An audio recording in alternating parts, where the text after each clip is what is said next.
Hey guys, how are ya? I'm here to actually bring you guys a quick explanation about the news that I broke on Instagram and Twitter regarding me selling my Nexus 7. Now, it is true that I did sell my Nexus 7 yesterday to a friend from Best Buy, and the main reason, there's two reasons really, but the main reason was honestly just because I had had the device dead in my room for about 2 weeks because I just hadn't used it. I had found myself using it when I was going back and forth between the apartment and say like my grandma's or something, and didn't want to have to lug my laptop. It was nice to just have something a little bit bigger than my phone.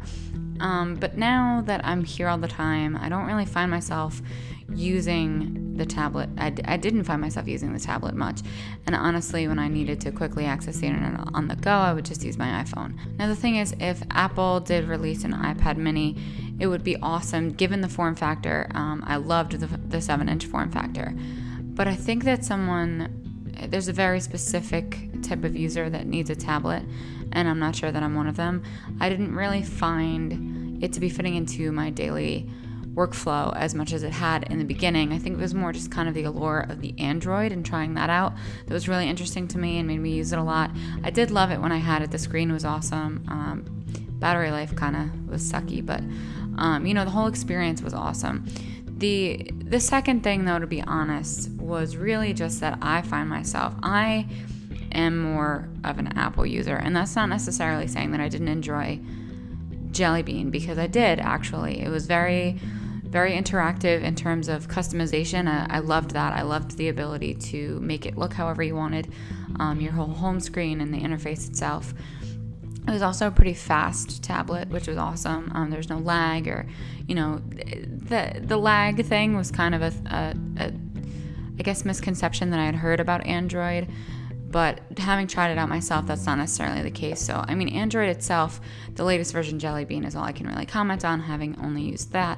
But I was actually very impressed by it, honestly. I just find myself to be more of an Apple ecosystem kind of person.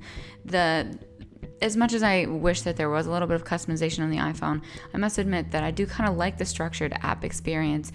In the words of one of my friends from Best Buy, it's a controlled experience, but it's a nice experience, and I feel like I don't really need to mess with that. There's nothing that I wasn't getting out of my iPhone that Android was giving me. Whereas with Android, there might be some things missing that Apple could give you, if that makes sense.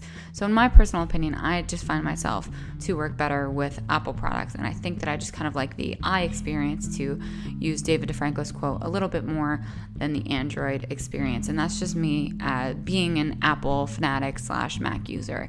And that doesn't necessarily mean that everybody would be.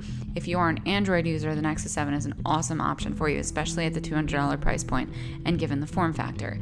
For me, I just didn't use it enough, and honestly just felt like I could be a little more productive on my iPhone because I'm so familiar with the iOS operating system. That said, now that the Nexus 7 is gone, I don't necessarily have a review in the sense that you guys would probably be looking for. I can definitely still do a review video if you guys are interested. I could talk about it for probably hours. I could go back and forth between the different types of tablets, Kindle Fire versus Nexus and all of that.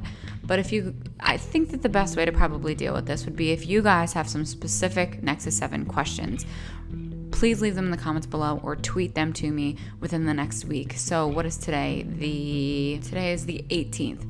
So 7 days from now would be the 25th.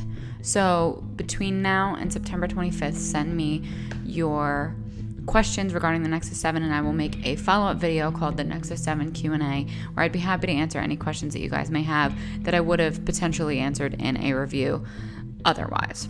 Anyway, guys, I hope that answered the sort of question / controversy as to why I sold my Nexus 7. It's not that it sucks, and I know a lot of people have been asking me if I think that it sucks because I sold mine and David DeFranco sold his, and a couple of other people are selling theirs. And it's not that I think that it sucks. I just didn't use it, honestly, enough to justify having it. Thank you so much for watching and for your continued support. Twitter, Facebook, Instagram, all that stuff is listed below. And I do know that this is my 100th video, and I have a sincere thank you to give you guys for watching for 100 videos long, especially my longtime viewers. And we just hit 1,800 subscribers, which is awesome.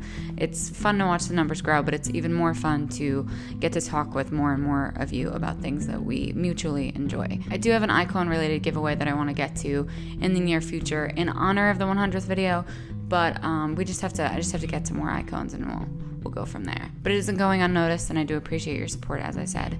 So thank you guys for watching, and I will see you in the next video. Goodbye.